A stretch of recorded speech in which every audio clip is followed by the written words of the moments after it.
Hey, welcome to another episode of Still Toking With. Tonight, the guys are still toking with Edd Sorenson. He is a technical cave diver.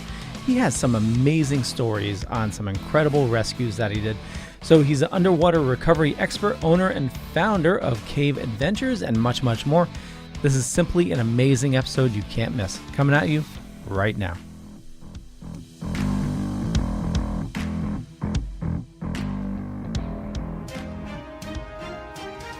The Dorkening and all affiliated shows are not intended for anyone under the age of 18.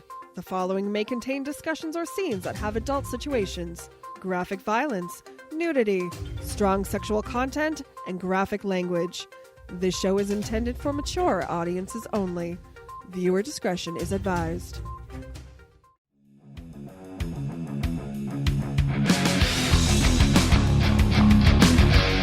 But thank you all for joining us. Thank you. It's been a lot of fun.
Do you have a hankering for horror knowledge? We have such sights to show you. Do you require raging retro reviews? Do you desire discussions with devastatingly dashing dorks? The Dorkening Podcast Network has nearly 30 shows to satisfy all of your nerdy, geeky, and dorky needs. From horror reviews and celebrity interviews. Hi, I'm Adam Green, the director of the Hatchet films and the star of Allison. Hi, this is Dominic Pace, who played the bounty hunter Gecko from The Mandalorian. Hi, I'm Mike Price. I'm a writer on The Simpsons. I co-created F is for Family. Hi, guys. This is Dee Wallace from E.T. and Cujo. Hi, my name is Grando Mitsutake, director of Gun Woman and Karate Kill. Hi, this is Samantha Newark, the voice of Jem and Jerica from the original Jem and the Holograms cartoon series. As well as nostalgic trips into the past, pop culture, the latest in entertainment news, and so much more. Featuring a variety of shows and hosts that will simultaneously enrage, enlighten, and entertain you.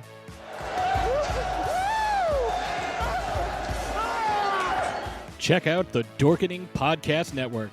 My mom says I'm cool. Available on iTunes, Spotify, thedorkening.com, and wherever fine podcasts can be found. And welcome to Still Toking With. We got an awesome show scheduled as always. And, my name's Leo. I'm the monkey behind the keyboard. With us as always, we have Benjamin. Yo. How's it going, my friend? Good. Getting a little feedback. We are. Yes. Yeah, we weren't getting that earlier. Jeffrey. Peace out. How you doing? How's everybody doing out there on this beautiful Wednesday? And our guest, if you can turn down your volume a little bit, that may be causing it. Who? Ed. Oh, Ed. Yeah. Volume down. All right, let's see. Volume down. On the live show, yeah. Better? We'll give it a try. Better? We'll find out. Benjamin, would you like to introduce our awesome guests? Yeah, actually, I do. Because I've been waiting for this show. So you don't want me to do it; it'll go down in the gutter right away. Yeah, we figured as much. We have actually an exciting show tonight. We have a world-renowned technical cave diver and underwater recovery specialist, Mr. Edd Sorenson. Hello, everybody. Thanks for tuning in. Thanks for joining us. Thanks for having me. Appreciate it. Yeah. Well, so whatever we did, we fixed it. I'm not getting the feedback anymore. So being a cave diver, you must like to just get wet. I'm always there, so I'm in the water about 300 days a year. So yeah, I'm wet most of the time. All right, mute his mic, Leo. Mute his mic. Hey, wait, gotta. I was gonna start it off wet. Right in the gutter. Right in the gutter. So before we get too deep into one side of what you do. You are the co-founder and owner of Cave Adventures down in Florida. Tell us a little bit about what that is.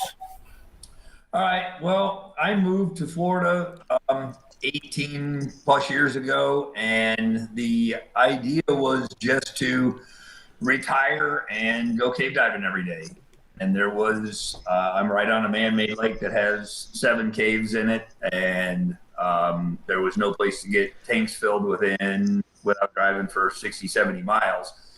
And so I bought a compressor and a fill station and a booster.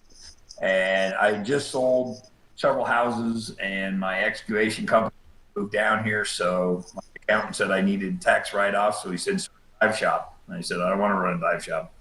And he said, well, just use it as tax write-off. So I did. And people started showing up, and then it grew and grew and grew. And then I started teaching again.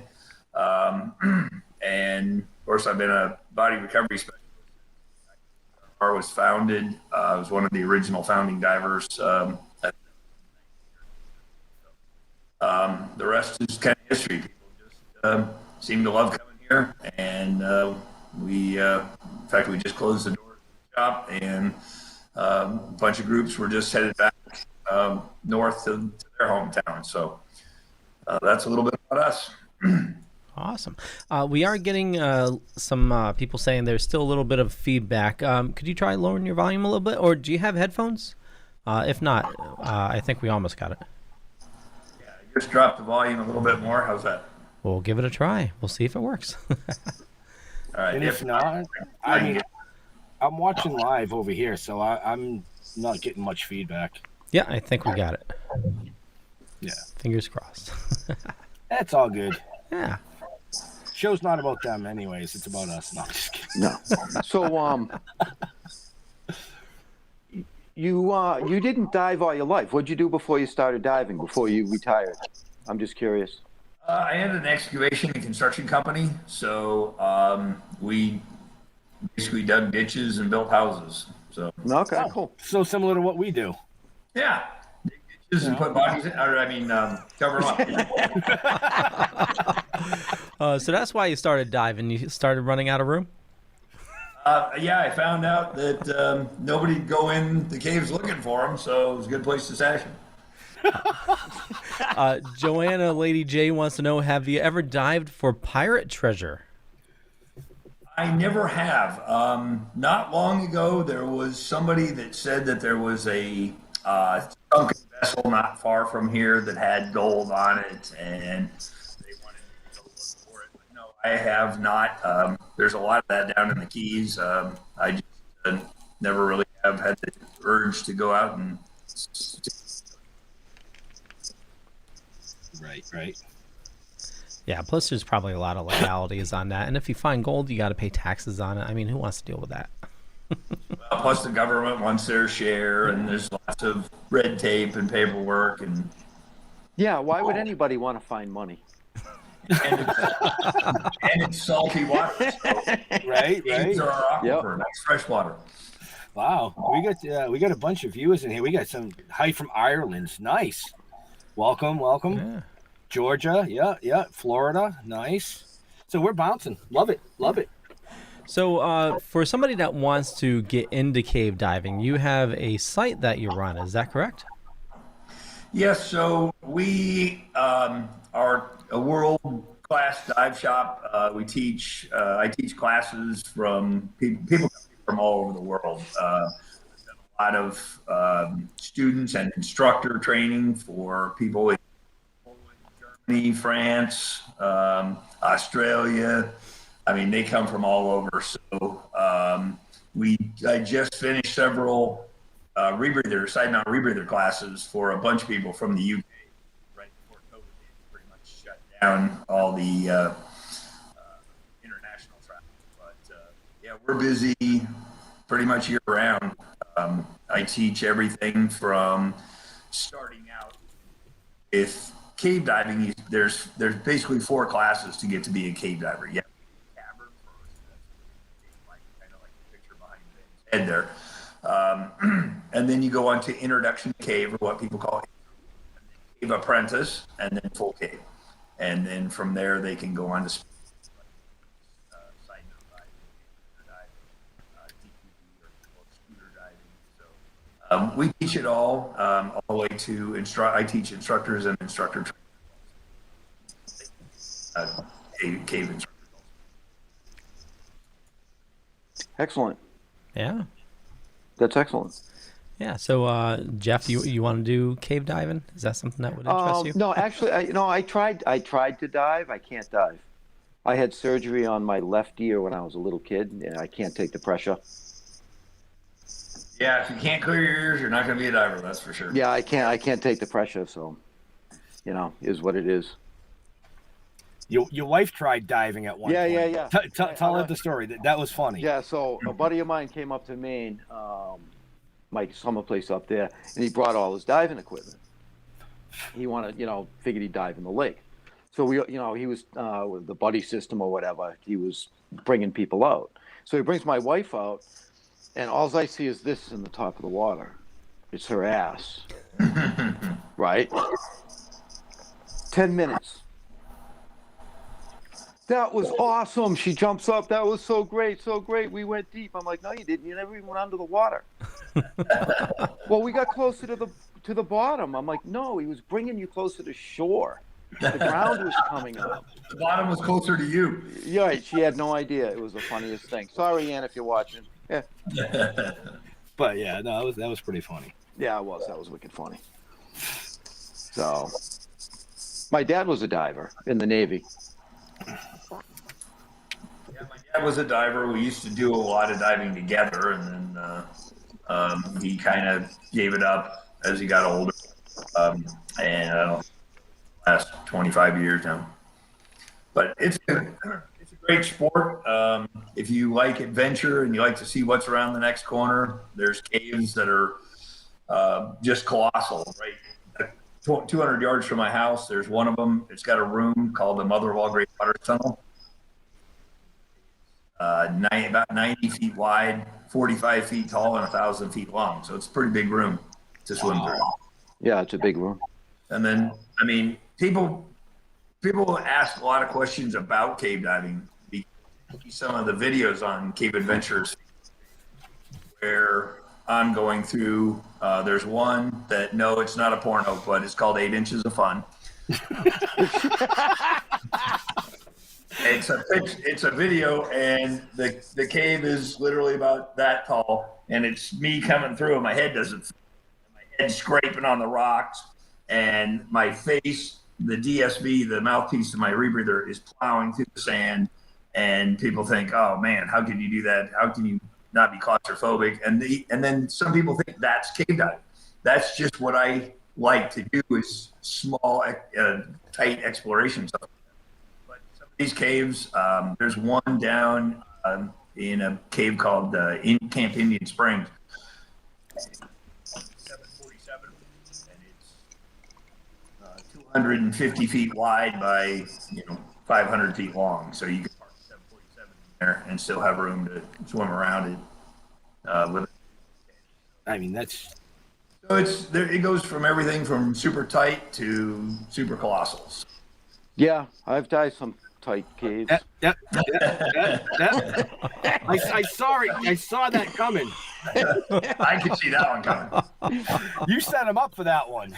I did. Yeah. Oh yeah. You know, I mean, it's amazing that you know the views that you get down there. I mean, personally, you'll never get me down there because there's stuff down there bigger than me that can eat me. I'm good. I'm good. Not really, because it's a cave, so it's devoid of light, and so all plants need sunlight to grow, and usually animals, fish, they want something to eat. So really, when you go in there, there's almost nothing alive in there. Way back in some of the caves, we'll see small minnows, and if the minnow population grows and grows and grows, then all of a sudden eels appear. And some of the caves over here, there's minnow population growing and growing and growing, and then all of a sudden you'll see a couple of 4, 5, 6 foot long eels in there gobbling them up. There's some little salamanders, regular salamander, only they're white and translucent. You can actually see through them. If you look really closely, you can watch their heartbeat. And they're usually only a couple inches long. There's what's called albino cave crawfish. They look like a normal crawfish. To them because it's devoid of light.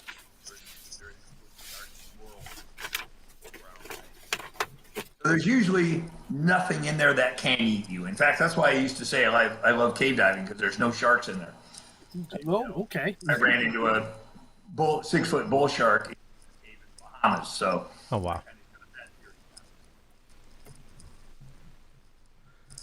Was that? Have you ran into sharks before, other than that bull?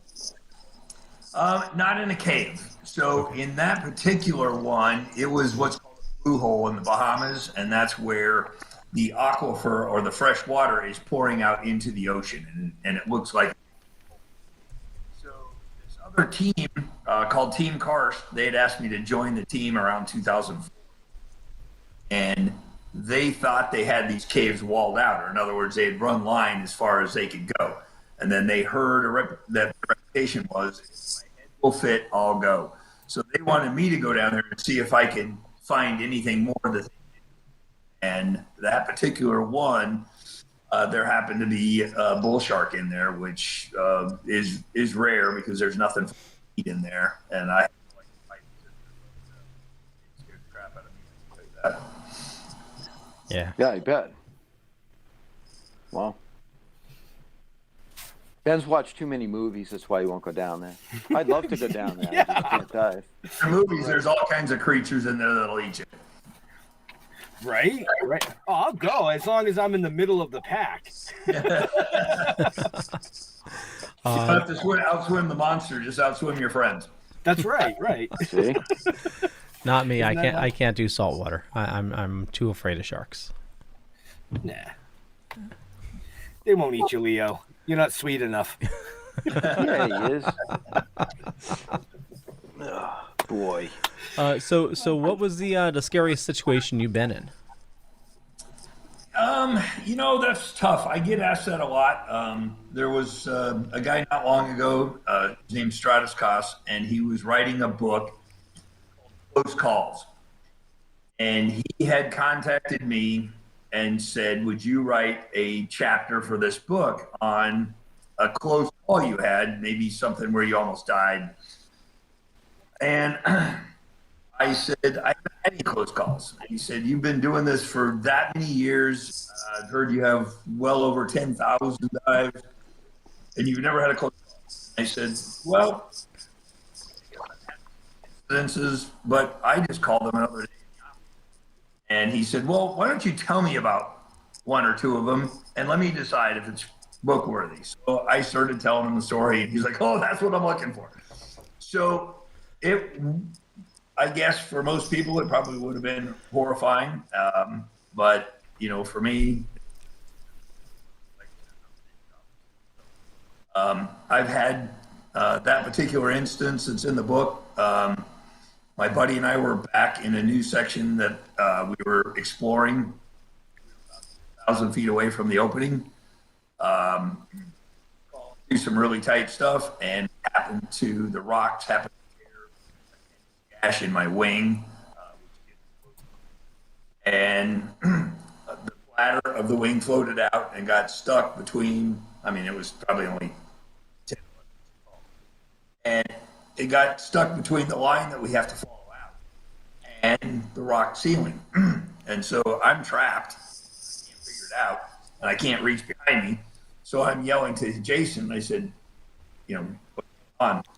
And he sees this, and he has to tuck the bladder back into the shell. He has to take my safety reel and sew it up. And all this is taking time, and we're, of course, breathing through all the gas.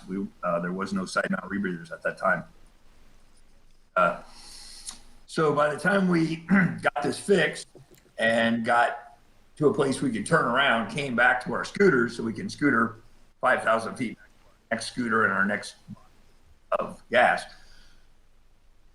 We get to the scooter, I hit the trigger, I go less than 100 feet, and my scooter dies. And he comes circling back, and he's looking at me like, "What are you doing?" And I said, "This is broken." And so we hook up to tow, and he tows me about 50 feet, and his scooter dies. Oh, no. No, Jesus. Now we realize, holy cow, we had gas to scooter out. We didn't have gas to swim out. And it's 5,000 feet back to our nearest, our next bottle of gas and our next scooter. So average swim speed is 50 feet a minute. So that's going to really slow us. And it was kind of but we were the only two people that had ever been in that section of cave. Wow, if I got to go tonight, this is where I want to go. And I swam and enjoyed the scenery, and bottle and another scooter, and then we scootered the rest of the way out, did our hour and a half of decompression, came to the surface, and talked about it. So I've got a few like that. I've got a few like that. Yeah, Like it's no big. Another day at the office. Another day at the office. Yeah, I think that would have been enough for me right there. I would have been like, nope, done. Yeah. Well, and that does happen to a lot of cave divers when they do dive after dive after dive and everything's great. And then they have what we call a come to Jesus moment. And the next day, usually all their gear's up for sale on eBay. It does happen quite often. Do you think people aren't really like afraid of diving, but they're afraid of like drowning? Dying? Well, do you think it's a fear of drowning that actually makes people not want to dive? Well, for one, when something goes wrong in open water, that's why cave training is so intense. When something goes wrong in open water, you go to the surface. When something happens in a cave, you have to get out, and you might be in 500 feet, you might be in 5,000 feet, you might be in 10,000 feet, you might be in 15,000 feet. And so that's why we carry redundant everything. It's like I said, it's devoid of light. It's not dark. What people think of as dark is they're walking through their night and they stub their toe or something because they can't, they think they can't see anything when actually they don't see very much. It's really dark. In a cave, it's not really dark. It's devoid of light. So it's darker than when you close your eyes. I mean, there is nothing there. So if your light goes out, it's dark. So you have to know how to get out in the dark. And there's always a 3 light minimum rule. So we have a primary light, flashlight that goes on my harness, my primary light, $1,000 for flashlight. So then I have what's called backup lights, and those are carried in my pocket. I happen to wear one on my mask also, so if your regulator, the thing that's giving you gas to stay alive. If that fails, we generally have multiples. a lot of people now are going to rebreathers. I classes. In fact, that's what I took today. And you always have to also plan for what happens if your rebreather fails. Because remember, anything man-made, it's not a matter of if it's going to break. It's when and where are you. Mm-hmm. So a lot of times when we're going way back, like the cave that's right up here, the current end of my line's about 15 plus back. So that's almost 3 miles of swimming away from the opening. So we have to carry either a rebreather and enough gas to get out from furthest point of if that rebreather failed, or I do what now what's called a dual rebreather diving. So I have 2 rebreathers. So I change rebreathers every 20 minutes to make sure that the other one's still functioning and everything's good. And that way, if one fails, I still have a redundant rebreather to get out. And I'm usually riding a scooter, and then I tow 2 scooters behind me. So if the scooter fails, I have 2 more for backup. So we have to have redundant. Makes sense. Right. Totally makes sense. Yeah, now I'm totally never doing anything like that. So before we get too much deeper into the caves, I guess it's about that time. Leo, you want to run commercial? We can do that. And actually, while we're doing that, Ed, you're going in and out. Are you using the laptop microphone or I am. If you want during commercial, I can see if we can get a earbud in there. That'd be awesome. And so it'll be a couple minutes with commercials. And so if you want to take care of that, that'd be awesome.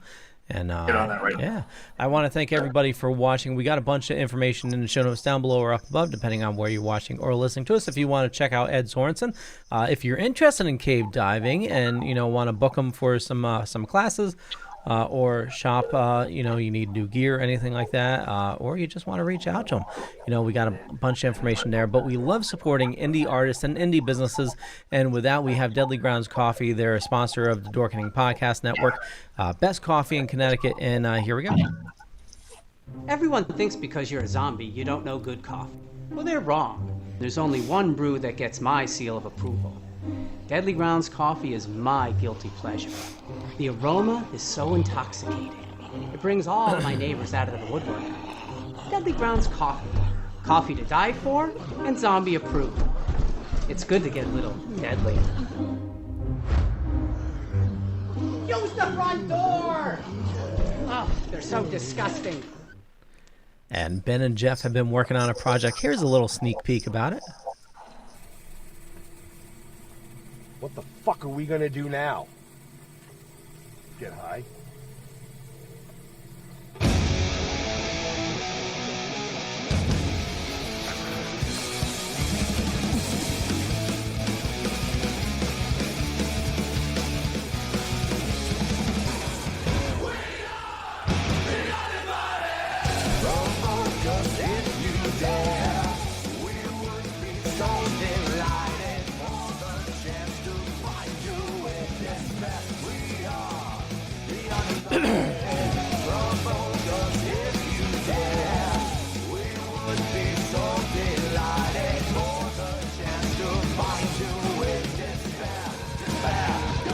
It was more fun that way.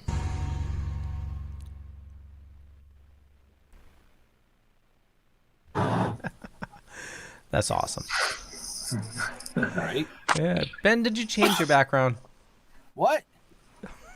Yeah, he did. No, I came out of the cave. See? I told you there was stuff that could eat me in here. Yeah, you came out of the cave, and that's where the stuff that can eat you is at. Right? Is that better with the earbuds? We'll have to let it run to see what happens, because it's periodic. You'll be talking, then all of a sudden your mic goes out. So I want to make sure everybody listens to your stories because they're awesome. Well, I can read lips, so I was just paying attention. He'll translate. Right? Yeah. So, anybody? Everybody's just kind of staring at the screens. Did I throw you off with the background change? I mean, really? Yeah, you did actually. No, you did. I did it just to see what you do. Because now I can just think about sharks. I mean, it's just. He's gonna have nightmares now. Oh yeah. That's okay. I won't, but he will. Yeah. Ed mentioned the bull shark. Bull sharks will fuck you up, and they're adaptable. Like the shark attacks that Jaws was based off of. That was a bull shark, and I guess it swam up some rivers and actually attacked people in fresh water. Yeah, that's one of the only ones that can go in. Yeah. Right. Wow, messed up. Why he was in that cave in the Bahamas, which is fresh water pouring out into the ocean. Yeah. Wow. Right. Yeah. So, we talked a little bit about this, a little bit about that. Now I kind of want to get into some of the other things that you do, and that in regards to the underwater cave rescues. Mm-hmm. So you joined and helped found the IUCRR, is that correct? I didn't help found it when it was when it was first founded. It was by he was a former police officer, and he saw that when people would perish in a flooded mine shaft or any kind of an overhead environment, naturally, when somebody comes up missing, the first thing they do is call the police. So, rescue dive team or a fire department rescue dive team would be dispatched. And of course, those guys are unbelievably brave and go into things they shouldn't go into because a lot of people don't know the environment unless they're cave trained. So he started this group so that during a cave or cavern or flooded mine shaft or whatever the case may be, a bus, a plane underwater, those divers didn't have to go risk their lives. They would leave it to experts that were trained in open environments. So you had to be asked to join. And a friend of mine was asked to be the regional coordinator for our area, and he asked me to be part of the team, so I did. And just a few months after being on the team, I was in Gainesville area, Florida, and I was vacation diving, and some guy pops up and tells my wife. And his wife had perished.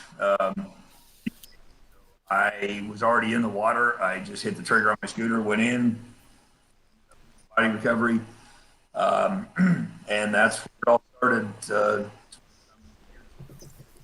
With my first one, and then as I got called out for more and more body recoveries. One of the things Henry said when he first started the IUCRR was he said it's called the International Underwater Cave Rescue Recovery, but there are no cave rescues. They're all body recoveries. They said by the time someone is overdue long enough to be noticed and called in, then the police have to get a hold of one of our recovery specialists, and then we have to load up all our gear, drive to the site, gear up, and then go into a cave system that they got lost or separated from their buddies or whatever happened. And we've got to find them. And so usually they've long since run out of gas and perished. So up until 2012, I believe there was only 4 cave rescues in history. So that means only 4 people had an actual cave rescue. It's a very small club. In 2012, I did 4 in 1 year. In 2013, I did another. And then in 2018, I believe it was, when that was kind of the one that got the most notoriety because the guy I rescued was part of that Thai cave rescue team that got the kids out of the. Right. And the weird thing about that was he was there and he's one of that rescue team. And he's with 4 or 5 other people that were all on that rescue team. And they searched for their buddy. They did like 8 dives searching for their buddy that was separated from them in a cave they'd been diving for 2 days. So they were familiar with the cave. It was a really small, nasty, tight, silty cave that most humans wouldn't even want to go in. And at that point, only 2 people had ever been in. And they did 8 dives over 11 hours. By that time, they were out of gas. People were bringing them more and more tanks, but they just exhausted all the tanks. Food, they needed sleep, they needed more gas. And 2:30 in the morning, they called me because of my reputation. And they, he had a real heavy British accent. He said, can you come find our mate? And I said, yeah, And so Stacy immediately got on the phone, started trying to book me flights to Nashville. I came out, started packing my gear, and one of my employees came in early, and we were getting all my gear together, clothes together, and I had to sit over to Tallahassee, which is about a pretty close to an hour drive, and board a plane. I flew to Atlanta, and then Atlanta to Nashville. They were just backing the plane away from the gate in Atlanta, and I had been on the phone periodically with this one sheriff that was leading the rescue operation. And when the stewardess said, "Please turn off your phones, we're ready to taxi," and I just reached for my phone and I was getting ready to put it into airplane mode when it came up on my screen. Krebs was calling the sheriff, and I said, and the stewardess is standing 3 feet from me. And I said, "I really need to take this." And she said, "Sir, you need to turn your phone off." I said, "No, you don't understand. I really need to take this call." And she started reaching like she was going to take my phone. So I just held the phone out away from her, and I hit the speakerphone. And he goes, "This is Sheriff Krebs." He goes, "They're concerned that he's not going to be alive by the time you get here. They're dispatching a state trooper helicopter. It will be waiting for you at the airport. Be 2 armed officers that will escort you to the helicopter, and you will fly in, and that'll get you there an hour and a half early." And I said, "Okay." And she's over there going, "Maybe you should take this call." And I'm like, "You think?" By this time, the whole plane's listening. They're all standing up and cheering, "Go get that guy."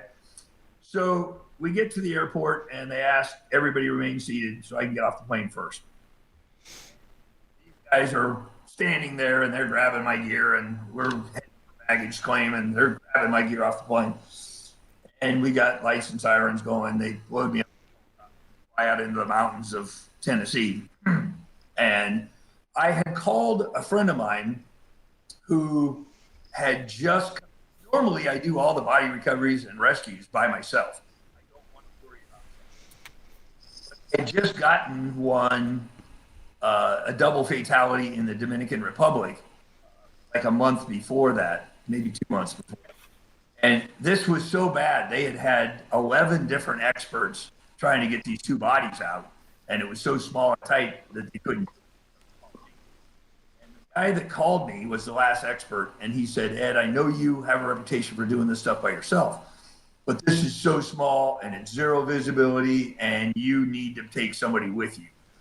And I had never taken anybody out of my recovery. So I thought, well, shit, who do I trust my life to? And the guy that builds the rebreathers that I sell, Mike Young from Kiss Rebreathers, him, and he went over to the Dominican with me and recovery. Anyway, so they're saying you need to have somebody on this one. So I called Mike and I said, "Hey, I know you're busy, but yeah, I'm on my way." So when they're going to fly me in on a helicopter, he said, "That's going to put you about an hour and a half ahead of your team member. Are you okay doing this by yourself?" And I said, "Do them by myself." So we got there, and I suited up and put it on in, and it took me, well, their lines were all, I mean, you could tell they had a bad day. There was lines torn up, floating everywhere, and you couldn't see more than a couple feet. And it just so happened I had a camera on my head.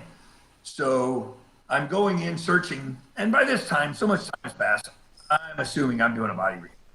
So I'm scanning the ceiling, looking, because usually a body will float, I guess. So I'm scanning the ceiling, and then I'm looking around, and I can't see very far. There's so much particulate from all the searching activities previously done. And of course, all the lines broken, and that's how you usually go through a cave, is you follow the line that the previous explorer put in. Well, they had torn all that. So there's line floating everywhere. So I just cut it out up into a corner, pulled out a reel, and started running my own. Well, I've never been in this cave, so now I'm exploring the cave in near zero visibility, and I'm looking for a body at the same time. And they had said that there was an air pocket back of the cave, but they couldn't. They'd been to the air pocket before, but for some reason, since all the lines got broken, and they couldn't find this air pocket again. So I started running lines. I know I'm doing them. And I'm going and going and going and going, and all of a sudden, it's kind of tight, and I bumped my head, and I felt the camera move, and I thought, oh shit, I forgot to turn the camera on. So as I'm turning the camera on, I look up and I see shimmering up above me. I thought, okay, that's an air pocket.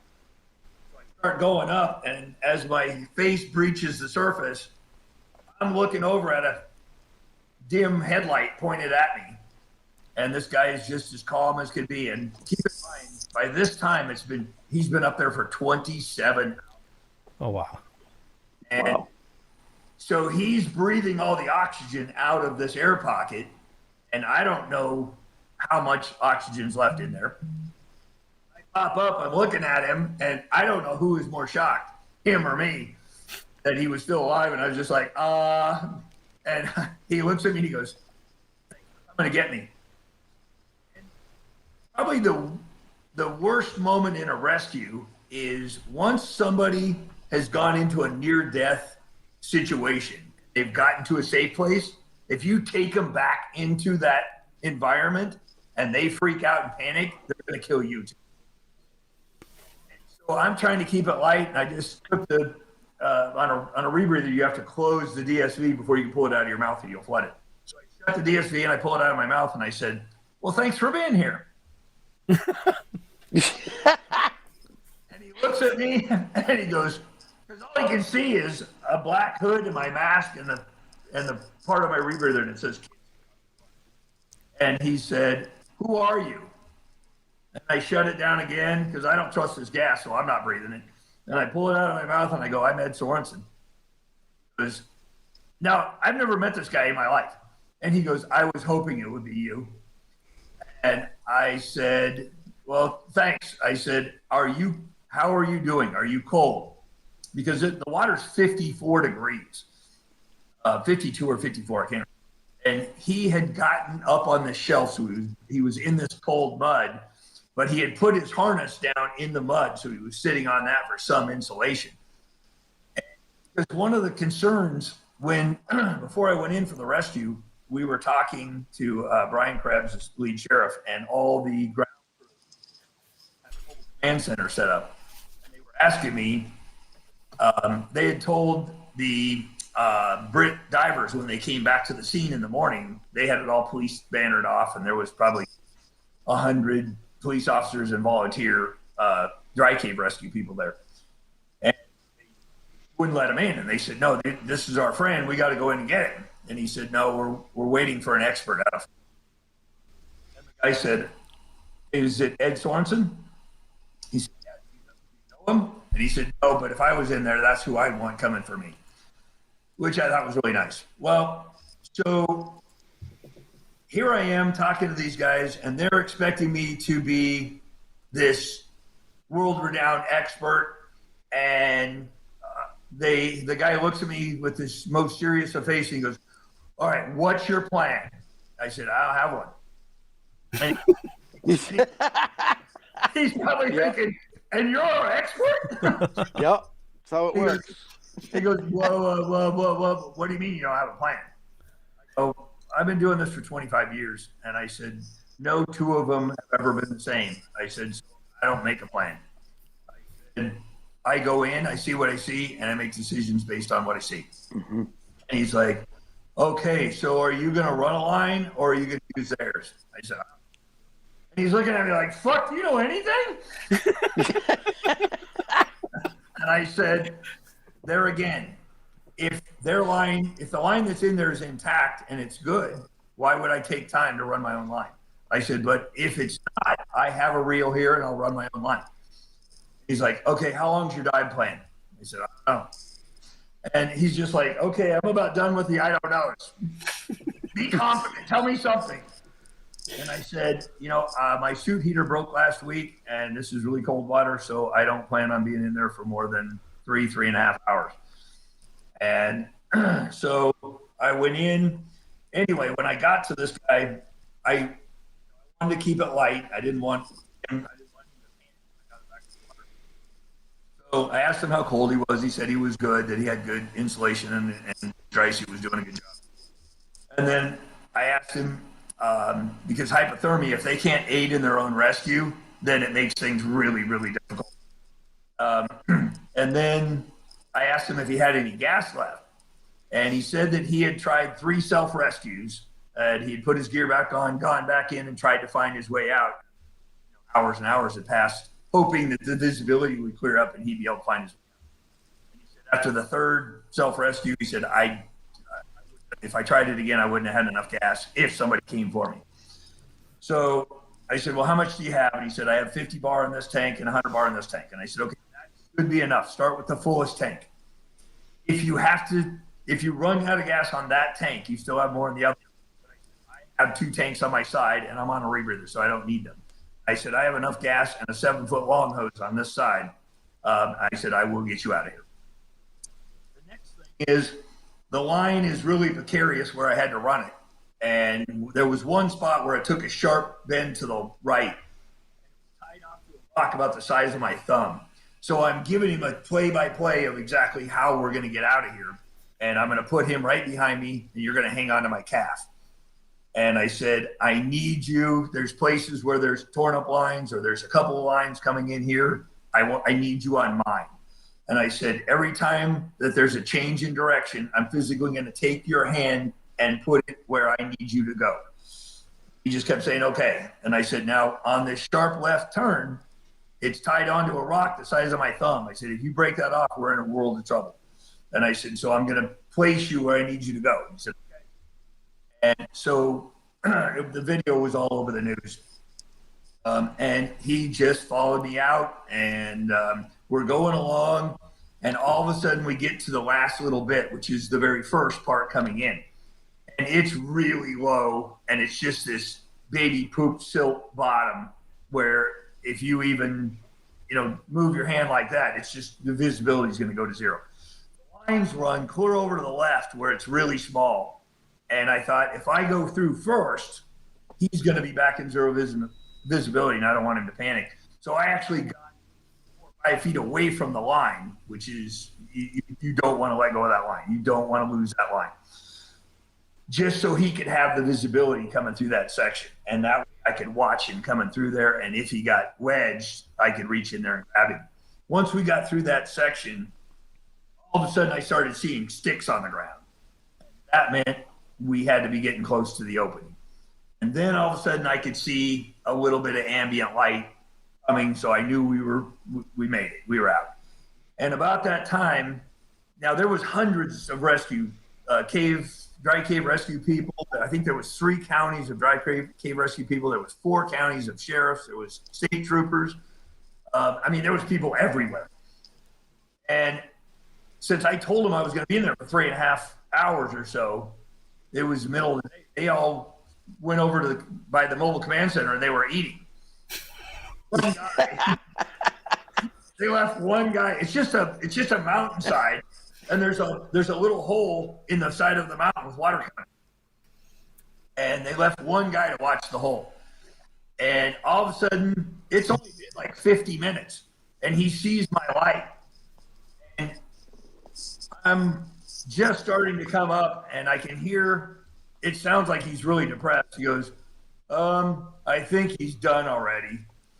And about that time, he saw the second light behind me. And I could hear him jumping up and down. Fuck, there's 2 of them. So we came up, and I've been doing this for so long. When I go into the water, I just turn everything off. I turn into a machine, and you just have to get the job done. There's never any emotion. It's just a job.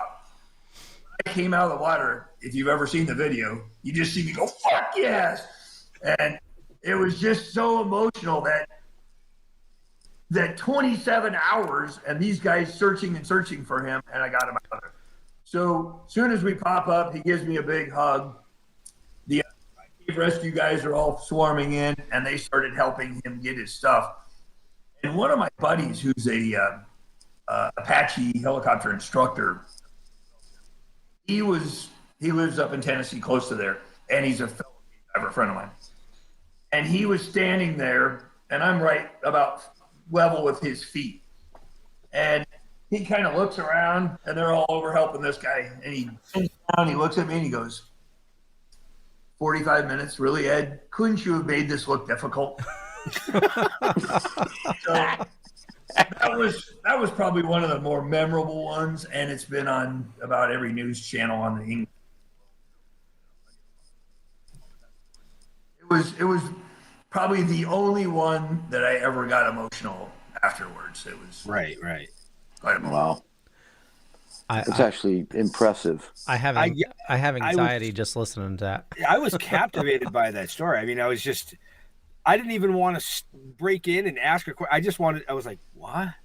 And then I had a few jokes that I had to let go. I've actually watched a lot of your videos, believe it or not, because it's just part of the research. I was telling Leo and Jeff, the way I actually found you was I was watching Live Rescue. And it was an underwater, it was going to be a recovery, and I believe it was actually a rescue. Yeah, there's been a couple of them. There was a TV show about this older gentleman that I rescued out of a cave called Jack Blue. There was a whole recreation done on it. There was another one. There was a guy named Ben McDaniels. He disappeared in a cave about 45 miles from here called Vortex. And there's been several movies and documentaries on that one. I did probably 12 or 13 dives looking for that guy. He's not in there. But there was another recreation of a girl that I rescued. That was on several different networks. The father and son and daughter were from South Florida, and they were coming up north visiting all these springs along the way, and they called it the Summer Spring Tour. And there was one out here called Twin Cave, and it's got a real small opening, and it's a very silty, low-flow cave. And when they were talking about they were going to do Twin Cave next, the one of the guys that used to work for me, Frank, looked up from filling their tanks, and he said, "Oh, no, do not go to Twin. It's very dangerous, very silty. If you stir it up, you'll never find your way out." And the father said, "Oh, we're just going to swim around the outside." And so they swam around the outside, and there was 3 cave divers in the cave at the time. And the cave divers had just finished their cave dive, and when you come up from the depth, you have to do what's called decompress. So they're breathing pure oxygen at 20 feet, and they're decompressing, getting the nitrogen out of their system. And they're almost done with their decompression when this female cave diver that was in the lead looked over at the opening. Small doggy door opening, but it's a really big cavern. Real small opening, and it's hard to get into for a full cave diver without dusting it up a little bit. And these guys came in flutter kicking, and she saw this, and she turned to her 2 divers and she said, "Let's go now." And by the time she turned around, she said, poof, it was complete zero visibility. Now, they're cave trained, so they immediately dropped down, found the line, which will go to the exit. The open water divers, they don't have this training. They just started panicking in zero visibility, and they're smashing into walls trying to find their way out. And one of the girls that was in the lead was right by the opening when she said it felt like I was being attacked. And she just she hung onto the line and just covered her head. And she said she was just getting beat and kicked, and it was them trying to get out. And once it stopped, she continued out, and then the next diver behind her out, and then the next diver behind her out, and they all popped to the surface. And now the whole surface of this crystal clear lake from crystal clear drinking water coming out is a 90-foot circle of mud. The father's there, the son's there, and the 3 cave divers. And he turns and he realizes that his daughter's missing. He points at the cave divers. He goes, "You got to go in there and find her." And the cave divers are like, "We're not going back in there." Well, there was a 4th cave diver. It was 2. 4th cave diver, she didn't want to do the second dive of the day, so she was sitting on the boat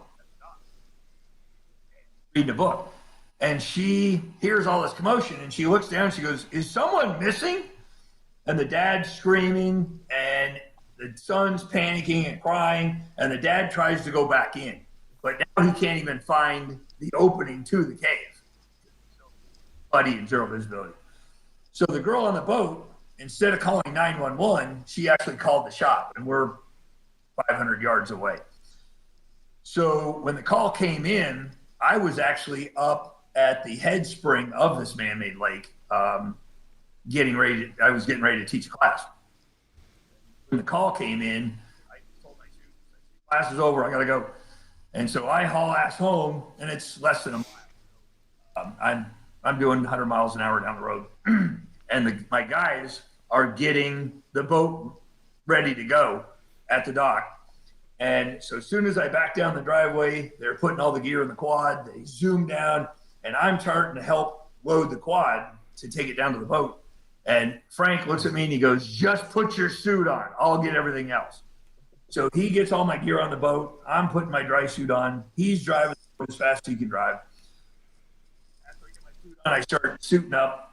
And all of a sudden, I'm on my knees putting my tanks on. And I'm facing the way we came from. He's driving the boat the way we're going. And he looks down at me and he goes, "I don't know where to go." At him and I go, "Frank, you know where Twin Cave is. Just drive the boat." He goes, "I don't know where to go." And I turn around and you can see the dock and all the people on the dock. And then there's just this giant, it's usually crystal clear and you can see the opening to the cave. And it's just this giant 90, 100-foot circle of mud. And I was like, "Oh shit." I said, "Okay, just line yourself up with the left side of the dock." I said, "It's 60 feet out." He's trying to line up with the dock as he's coming in, and he's slowing the boat down. He's like, "I don't know where 60 feet is." I said, when I tell you now, chop the throttle. I said, "Do not run me over." So I'm at the side of this pontoon boat, and I said, "Now." He chopped the throttle. I bailed off. I've been in this cave hundreds and hundreds of times. I dropped down, and it's complete zero visibility. And now all of a sudden I'm searching along the bottom. I'm like, "Oh shit." And I finally find the opening. I tie off my safety reel to the rock, and I start doing this search pattern because it's complete zero. So I'm searching back and forth, and all of a sudden I just ran right into a airplane. And she was just kicking, and she had found this little air pocket up in the ceiling. And it was only 3 feet wide and 5 feet long. So there's not a whole lot of breathable oxygen up in that little teeny hole. I popped up in there and she just grabbed onto me and she's crying and she said, "Thank you, thank you, thank you, thank you." And she's breathing this gas. And I said, "Do you have any gas in your tanks?" And she said, "Not very much." And I grabbed my extra long hose and I said, "Here, put this in your mouth." Because I didn't want her going hypoxic. I said, "It's really bad down there. I need you to stay calm." And I said, "I'm going to get you out." I said, "I'm going to put you on my right arm." And I said, "I have to have you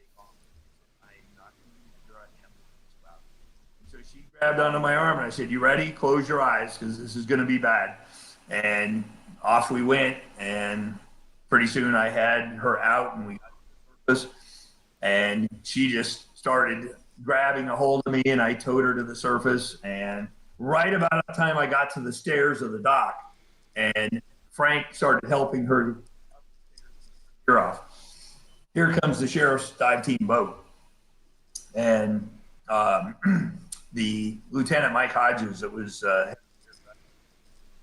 he pulls up and he started just reaming her father out. And he said, "I want to see your cave card right now." I don't have a cave card. I'm an open water diver. He goes, "Then what the hell are you doing in a cave?" He said, "You could have killed your daughter." And he was just laying it on thick. And he goes, "This man has done more body recoveries than I can count." And he said, "I can't believe we're not putting your daughter in a bag." And finally I grabbed him. I go, Mike. we got the idea. He's sorry. And he gave me a big hug, the sheriff, and they turned their boat around. But so it was nice that he later on that day came over and asked to talk to me. "I could never pay you. What do I owe you?" And I said, "I do this as a public service." I said, "You owe me anything." And he said, "No, I have to pay you." And he said, "I don't know what." He said, I couldn't pay you what it's worth, but tell me how much I can pay you." And I said, "Oh, I appreciate the offer." I said, "But I don't want your money." I said, "Last week, I had pulled a guy's body from a cave. His father, or I said, the man I was shaking his hand was thanking me for bringing his son's body home so that they could have closure and a funeral. You get to take yours home today." And that's payment enough. So that was one of the ones I think. Wow. Yeah, that's. Jeff didn't move for he hasn't said a word for like 35 minutes. He's just been like, I've been like enthralled with these stories. This is awesome. Yeah. Right. I mean, wow. Yeah, I'm blown away. Like just completely blown away. I mean, I've watched some of the videos. I did some research and but to hear you tell the stories, just the emotion in your voice and it's just wow. Well, thank you for your service, man. For real. For years and years of body recoveries, and being told the day I got trained to do recoveries that there are no cave rescues.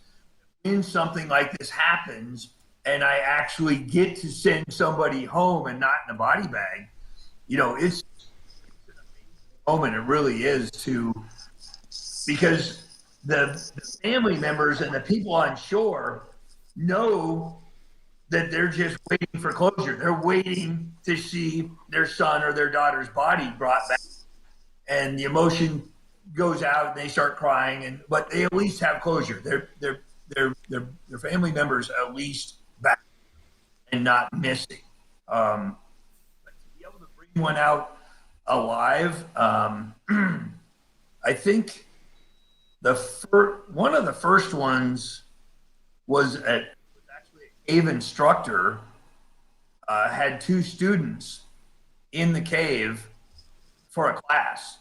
And he took, there's a main line, and that's generally where the water's coming from. That's the main cave pass. It's like Swiss cheese down there. There's little holes and stuff everywhere. Well, there was a side pass. No, I won't say it. There's a side passage. We call them jumps because you have to have a line, a continuous line to the surface. So the main line, and then there's a line over here, and you have to put a little small jump reel from here to here to connect that, so you have a continuous line. He was going to do a jump, but he wasn't familiar with the cave, and he took the wrong jump. We do what's called side mount diving. If you can see here, the tank's side. So your profile is very small. Most back in the olden days, and still a lot of people back mount cave dive, so your doubles are on your back, so your profile is much larger. Well, this guy was a pretty heavy set. He was a big guy, and his two students. So the three of them are all in back mounted doubles. Well, this passage that he accidentally took instead of the one he should have taken was a small side mount passage. And he told the students to go in and it will come around to the cavern. Well, the students get in there, and within 100 feet into this passage, it gets down to this tall. They can't fit in their doubles. Students told to go. So he gets stuck.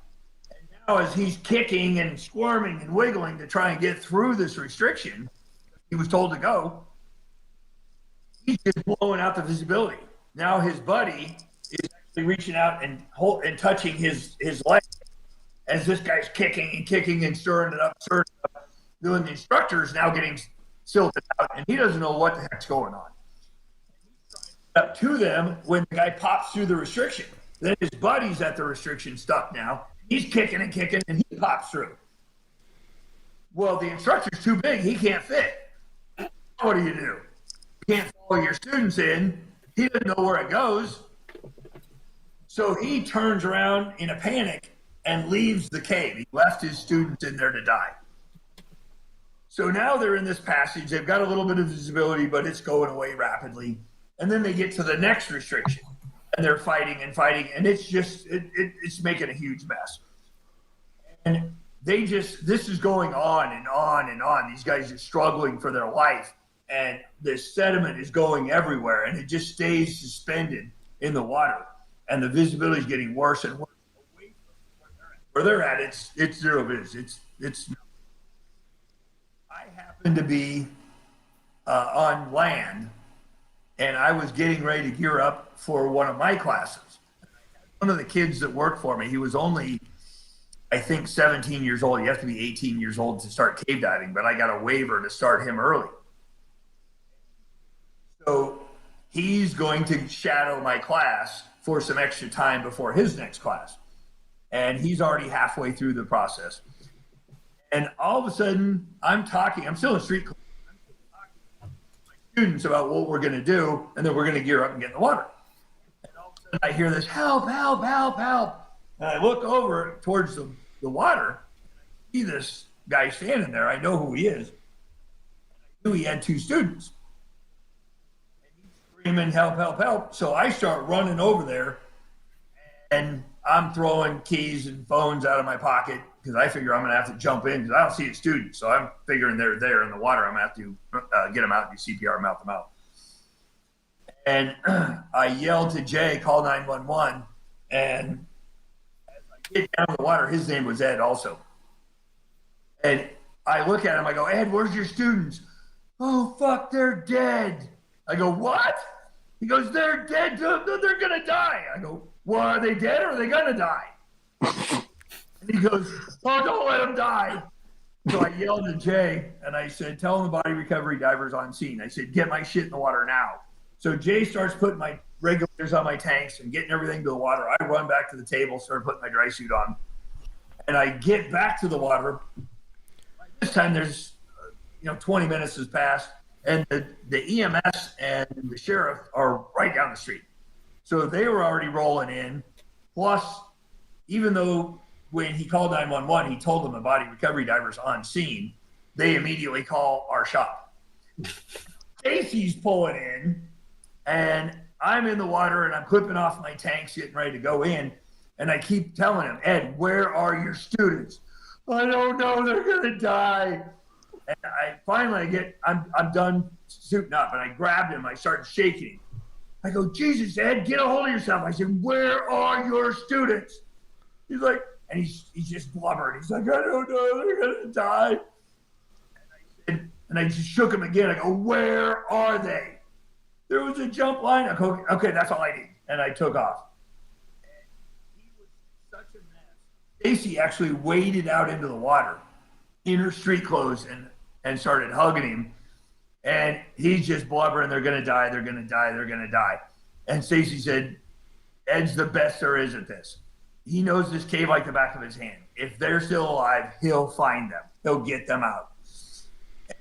About an hour and a half later, I did find them. It was another one of those where so much time had passed. The whole park is bannered off, and there's bystanders behind the police tape. There's life flight helicopters landed. There's 2 ambulances.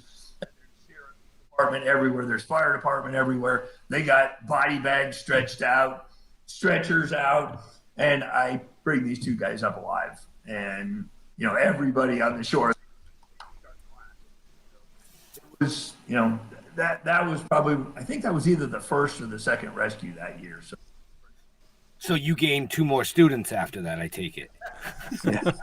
Actually, I did. The guy, one of them, when I found him, it was complete zero. I went through that entire passage that they were supposed to be in, and they were not there. Now it's zero visibility, so I'm just feeling around, you know, and then sometimes like there'd be a fissure crack.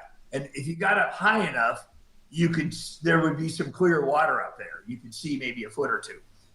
And like I said, usually the bodies will float. And they were in background of double, so I knew they weren't going to be anything super small.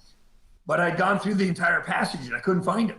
So when I got to the end of the passage, the line ends.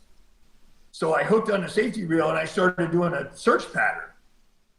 And every so often I would stop and just listen. If somebody's breathing underwater, you could usually hear the bubbles. Sound travels 4 times faster in water. Or sometimes they'll start banging on a tank or something to make noise. And I'm listening, I don't hear anything, and I'm searching again. I stop and listen, I don't hear anything. I'm searching, and then all of a sudden it sounded like whales. And I heard this. And do that again. So I'm thinking, okay, at least one of them still alive. So if you closed your eyes right now and somebody yelled to your right, you would turn to your right because that's how it worked. In the water, it's omnidirectional. So if somebody yells, it sounds like it's coming from everywhere. So I just keep searching, right. And then all of a sudden the noise is getting quieter. Okay, I'm going the wrong direction. So I start going the other direction. All of a sudden, I'm searching like this, and all of a sudden I came face to face with one of the victims. All of a sudden I just saw his face, and I saw hands come up, and I moved him out of the way, and I got a regulator out there for him. And so I got him back to the primary line, and he was squeezed in the line. He was doing the sign of the cross. And he was going like this, that he wants out. That means end the dive. And I said, no. And I squeezed his hands on the line. I said, wait right here. And so I went in and I went back, searched around until I found his buddy, brought him out, and I got the 2 of them out. And later on, Stacy was sitting with one of them, the guy that was the most distraught. And the sheriff was writing the incident report. Stacy's sitting there with her arm around this guy, and he's telling the story to the sheriff. And he says, we have a thing in our pocket called a safety reel. If you lose the line, you're supposed to do what's called a lost line search. And you tie off to a rock and start searching so you don't get more lost. And you try to find the line you were just on. He said, I got my safety reel out to try and find the line. And the sheriff's writing. He says, okay, then what happened? He goes, well, then I dropped the reel and it rolled away. It was just a spool. And it rolled away. And he's like, okay, then what did you do? He goes, well, I had a spare, so I got my spare out. He goes, okay, then what'd you do? He goes, well, then I tied that one to a rock and I dropped it and it rolled away. And the cops kind of looks at him, stops right, looks at him, he goes, then what did you do? He goes, well, then I knew I was going to die. He goes, so I wanted to we carry in our pocket what's called wet notes, and it's a little notepad, and it's waterproof paper. And he said, I got my wet notes out. I wanted to write my wife a note telling her I love her and the kids. And the cop's like, okay, then what did you do? He goes, well, I couldn't write. And he goes, okay, then what did you do? Well, then the black and chrome angel appeared and took me to safety. And apparently, when I came up to him, all he saw was a black hood mask and my 2 chrome burst stages on my black and chrome angels. So that was Wow. Okay. It was just nice to get to send, another one home. Right. Wow. Yeah. See, you were afraid we weren't going to have anything to talk about. No, I was afraid that you were going to run out of time and you were going to cut me off. Well, that's gonna happen pretty shortly. 'Cause my dinner's coming up. Oh yeah, that's an important time. Right. So, Leo, I mean, you've missed like all kinds of show notes. Oh yeah. No, this is so do your show note thing because I kind of miss it. Okay. Well. Okay, this has been an amazing show, and the stories are absolutely incredible, awe-inspiring. But, if you want to learn more about Edd, definitely check the notes up above, down below, depending on where you're watching or listening to us. I got a link to his Facebook page, the Wikipedia for all his information, Cave Adventures, if you want to give cave diving a try. I know I'm not. I don't know, but I mean, I know he's got many more stories, Leo. So maybe you should get him up on the Dorkening at some point. Oh yeah, that'd be awesome. We've got Leo is the producer of the Dorkening Podcast Network, which produces our show, but he produces how many shows? I don't know. I lost count. 5 or 6, something like that. And how many are on the network? About over 30. Yeah. So if you're interested in telling more stories on other shows, I can have Leo reach out to you. That'd be great. This is one of those things that it was always kind of, for many years, it was just kind of a thankless job. We would get called, we would come out, do a body recovery. The family would thank us. And then most of the time, we never. And the girl that I rescued, she actually wrote me a letter a while after that happened. Very emotional, very heartfelt thank you letter. Her father that kept wanting to pay me, we have a trade show every year called Dive Expo show. And it's usually either in Orlando or in Las Vegas. And it's all the vendors get together and, new products are being displayed, blah, blah, blah. Well, there's a company called Dan, Divers Alert Network. They have dive insurance, and it's all about health and keeping people safe. And apparently he had donated a bunch of money in my name to Dan. And the director of Dan called me and said, "Are you coming to DEMA this year?" And I said, "Yeah." "Come to this dinner?" I said, "Sure." And he said, "We'll have tickets for you, blah, blah, blah." So I get there, and they had the first ever Dan Life-Saving Hero Award. Presented that to me. The training agency, PSAI, Professional Scuba Association International, they've given me 4 now, 6 now, Heroic Merit Awards presented to me at DEMA shows. The ASA gave me actually named an award after me. Usually, I was going to ask you about that. You had an award named after you. Usually that doesn't happen until somebody's deceased. And it was the Edd Sorenson Outstanding Achievement Award for some of the rescues. The IADRS, which is a association of mostly police fire rescue divers, gave me a Heroes Recognition Award. I got the NSS CDS, which I'm the safety director for, the Geological Society Cave Diving Section. I've been the safety director for they gave me a Lifetime Achievement Award. Jackson County Sheriff gave me a Meritorious Service Award for all the cave rescues that I did in Jackson I don't know if you've ever heard of the Order of St. John. The order that was started in medieval times to help the Crusaders. I am the first American to ever be awarded the Silver Life-Saving Medal from the Order of St. John's. Wow. Her Majesty, the Queen of England recognized me a member of the order. I got the Nowie Prince Albert Medal of Heroism, and Nowie is one of the few training agencies that I don't teach for it. And they said it was the only time they've ever given a heroism award to somebody that isn't part of their organization.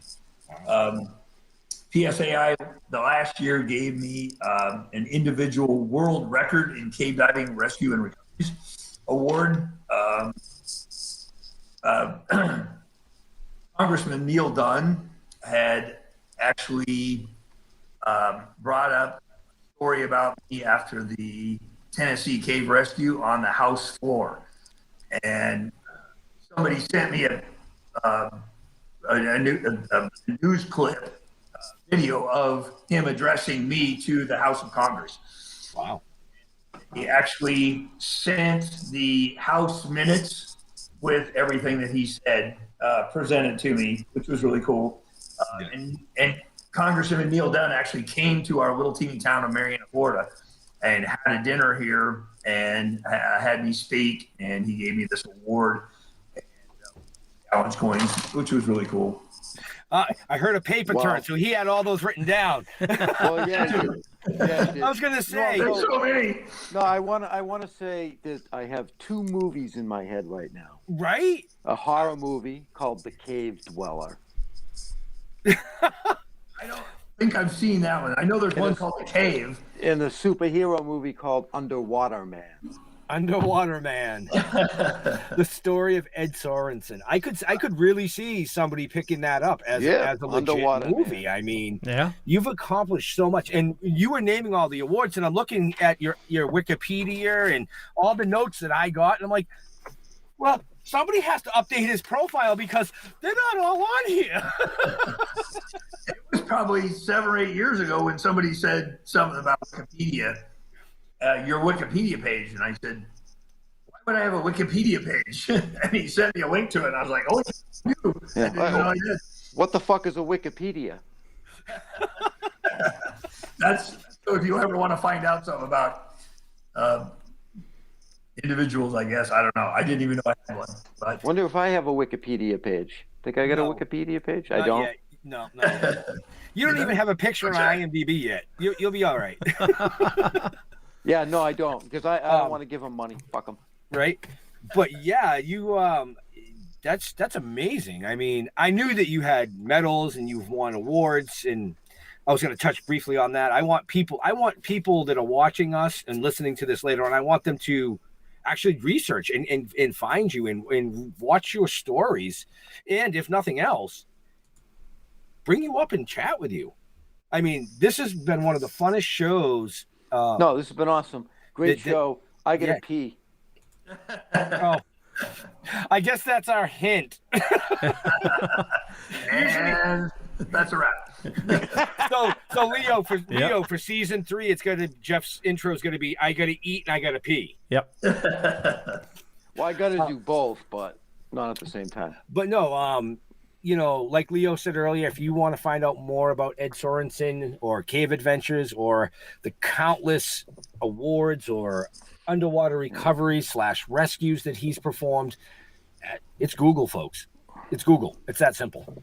It's Google. But if I'm in next time in Florida, I'm gonna look you up. You can take my wife down under. Hey, we're on this beautiful 5-mile long man-made lake. Normally a man-made lake is a river at one end and a dam at the other. This is a dam at one end and a magnitude 1 spring that dumps out 150 million gallons of drinking water. The whole lake is crystal clear. So we have 2 boats. Come on down. We'll hop on one of the boats. I'll give you a tour of where all the caves are and just a beautiful sightseeing tour. We'll even bring Leo. We'll see if we can get him underwater. He's like, nope, ain't gonna happen. I told you I'm not allowed in Florida anymore. Adele was asking if Ed has worked on Oak Island. That's one of my favorite shows. And when they first started doing bringing in divers, if they had ever asked, I absolutely would have, because when they first started doing it, if you remember, the hole that they were drilling was fairly small. I think it was 28 inches in diameter.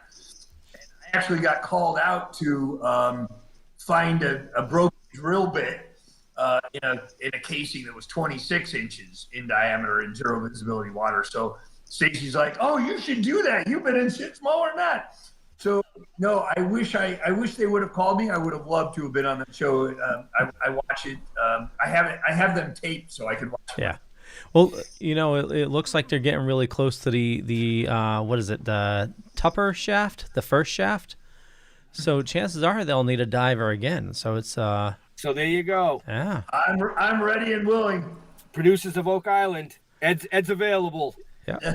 And on that note, Leo, take us out. Okay, I want to thank everybody for watching this fine evening. Definitely, look up Ed. I got all the information in the show notes. And for me, just Google Leo Pond. You'll find a bunch of stuff. Could be true, could be not. But what's very important is I run a little thing called the Dorkening Podcast Network. We have over 30 shows on the network. Tons of stuff going on. As a matter of fact, I got another live show starting here soon at 9 p.m. So make sure you stay for that. We're going to be talking about WandaVision and also the Nintendo Direct and Constantine as well. Some news about that. And just head on over to thedorkening.com, which you can find just about everything. And Ed, where do you like people interacting with you on social media?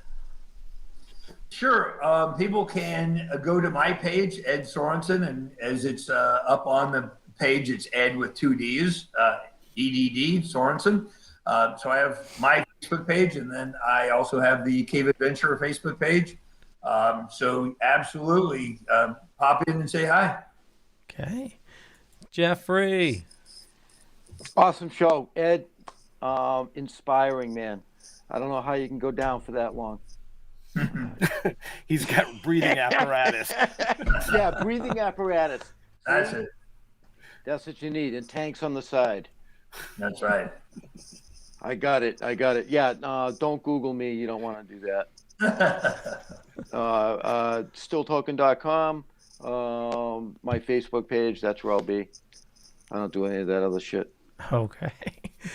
Benjamin. I need a shave. Yeah, did you see that? I did. Yeah, look. I need a shave. I'm slacking. Yeah, well. Slacking. Gandalf. Adele says I just spit my coffee everywhere. Yeah, we have that effect on people, apparently. So we're on all social media platforms. Still Toking with is most of them. Our Facebook page is Toking with the Dead, which is the comic book series.